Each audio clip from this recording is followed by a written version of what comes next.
so the first thing that I started thinking about when I set out to make this floor was actually a project that Phil and I did together. It was like, it's kind of a long story, but it's based on Goldman, and we made this dance floor that you couldn't dance on.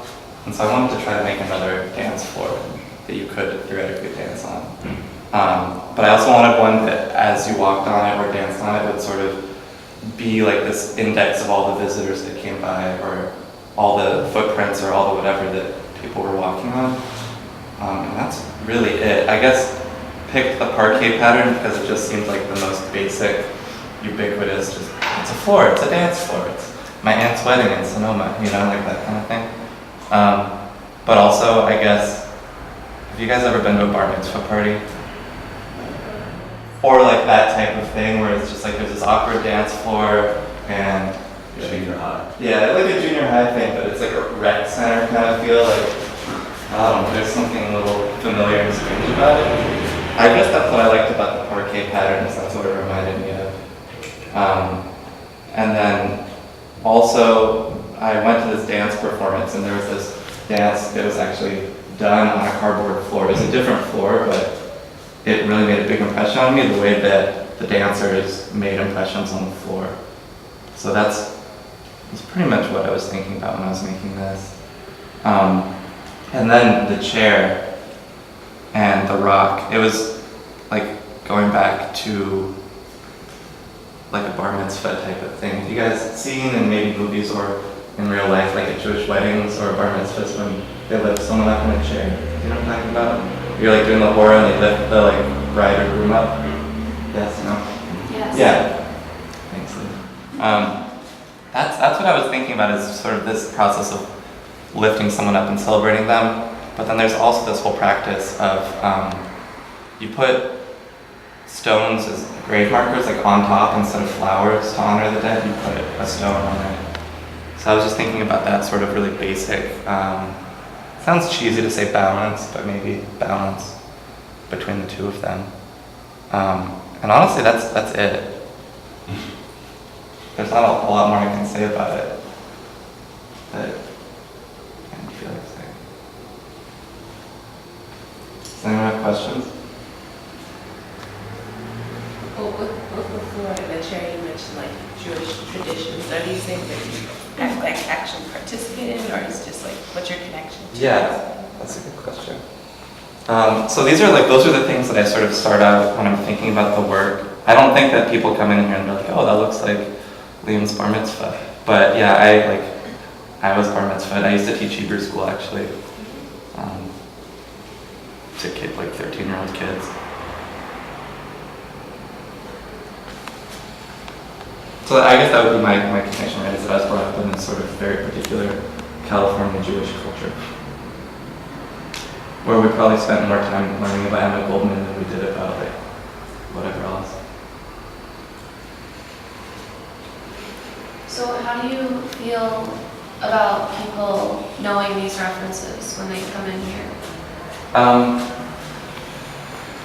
don't know. I like to think that maybe knowing the reference might sort of open the work up to new interpretations, or like give it a richer meaning, but I'm a little worried actually that it sort of closes off the work and then it's only about the specific Jewish thing. Because I also feel like you can, like, ideally you walk in here and you feel it and you just have this like tactile connection to the work. You're like, I'm walking on that, you know? Does that answer the question? I don't think you need to know any of that really to get it. That's just what I think about when I get started making the work, is these sort of strange Jewish connections.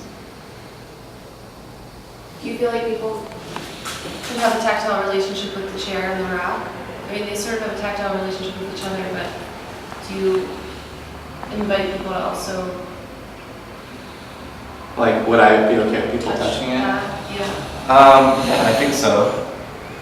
I feel like that's the thing, right? It's people make work, they make sculpture now, and it's like, please, you should touch it. It's sort of like, I don't know, it seems trendy almost, like, you can touch my work, that's what it's for, without having any particular reason, but I'm totally fine with it. I think in some ways it's sort of this strange balance that maybe makes you want to go up and then kind of tug at it a little bit, see like what it does, you know what I mean? I don't think anyone's going to do it. Yeah. seems more precarious. Yeah. Or maybe it seems more like, oh, well, this is the art. This is like, it's not on a pedestal, it's there. It's got a light on it. I guess I'm more interested in people sort of accessing this one visually. But I'm not going to be upset. It's like, I think James, you run the phone once and like kind of open it. Maybe not. Sitting on it. Yeah, sitting on it. Yeah. Were you at all like surprised or like at the opening, the reaction of people coming in, like wanting to engage with it, or because I know when we first started talking about you like doing the floor, one thing we talked about was like, are people gonna even like want to initially walk? Yeah, in and people space didn't. I think maybe because it goes right up to this little lounge over here, right? At the opening, like people would kind of come and they'd walk up, and I'd be like, and then so I was like, okay, well, we need to stand over here maybe and like casually do our thing, and then maybe people will come in and sort of. I thought it was very like engaging. There was a lot of people in the space, and there was one day I think I was in here working with fixing something, and like these two high school boys came in, and they were like so excited about it, and came in like wanted to know everything about like what's this about. It was cool. Yeah, I feel like I set out wanting to make something that sort of invites people in, or sort of you start questioning, like, well, where the hell is the art? Right? I think one of the first people to come in was looking at it, and they were just like, the floor is the art? You made the floor? How much is the floor? Oh yeah, you're pulling my leg. Nah, fuck that, you're pulling my leg. It's like, I don't know, I sort of appreciated that response to it.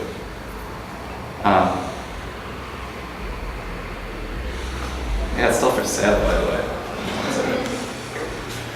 It's interesting to me that I feel like you kind of talk about the floor as its own piece and the chair as its own piece. Yeah, I think, I mean, I guess I came up with them separately. Like, I knew I wanted to make the floor this way, and then I had the idea of including something else so that people, there's sort of some piece that brings you into the space, you know, so you know, like, oh, there's the art, they don't just see empty walls.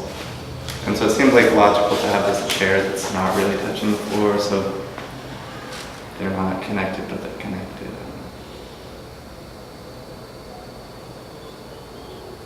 It seems kind of like I don't know, kind of like a personal psychic realm or a memory kind of thing, and the floor for me really works with that because from far away it's a trompe-l'oeil effect, and you kind of like, that's a floor, but then you start noticing how it isn't, and kind of in a dreamscape where you kind of like one detail's off, and that's how you really know that that's not actually what's going on. And then just with the connection with early childhood, it seems like they work together, and I don't know if they would work separately necessarily as well. Especially because with the tension that it is hanging off the floor just that much makes it emphasize the floor even more in some ways. That's what I was thinking about. I mean, I was excited. I don't know. What I think is really interesting, and I wasn't expecting, is the way that the floor really responds to the weather. Like coming in on different days and seeing that it's rainy and humid, so all of a sudden the floor does, like, you can kind of see it a little bit, it just starts warping. It was really dramatic, like the first day after the opening that I came in. It was like, there's a height to it going up and down, and I was kind of worried about it because I didn't know if it was going to degrade on that same kind of. I mean, honestly, I had no idea whether it was even going to last through the opening. I guess it does. Cardboard is pretty durable, but I just had this fear that people were going to walk on it, like maybe with some stiletto heels or something, and just like start breaking it up, you know? Did any stilettos in here? Sure, they must have. Yeah, You know. pop them. I don't know why. I saw someone going in, like, the open as a helmet. It was fine. I still like this exhibit because it feels, especially in this gallery, that it's actually a pretty small space, and I like that you didn't put anything more in here that needed to be in here to get it across. And I feel like a lot of, and I did the same thing when I had a show here. Just like, how much of my work can I get people to see? And I feel like this is more, I don't know, it's stronger because it's not, it's like, well, here's exactly the thing I want you to see and not all the work I've been making for this long of a period of time. So it's more intense and maybe a better use of space. Of course, something I get used to vacationing is like trying to get away with as little as possible. But it works out sometimes.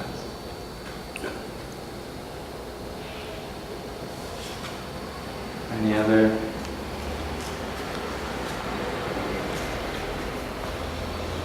Martha?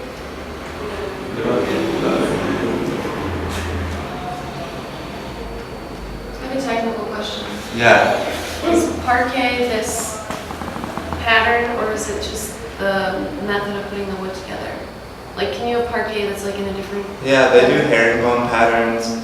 Okay. You can do, I've been noticing it a lot. yeah, there's lots of basically other patterns. Parquet was invented at the Palace of Versailles because they had these marble floors and they were like constantly mopping the floor to keep it clean.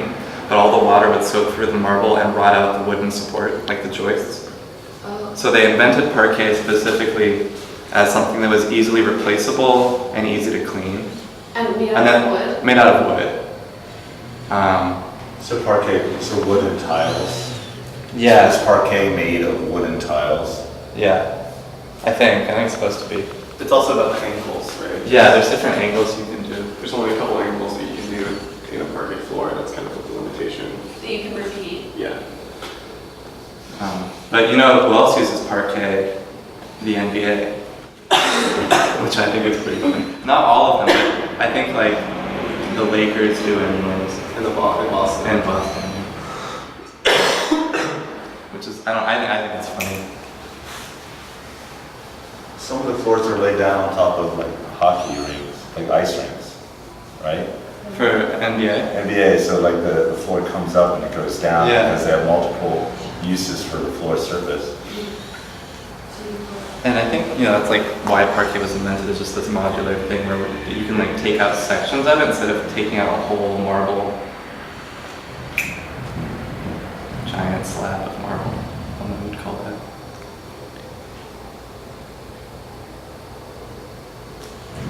Well, if no one else has anything to say. Thanks, Leo. You do.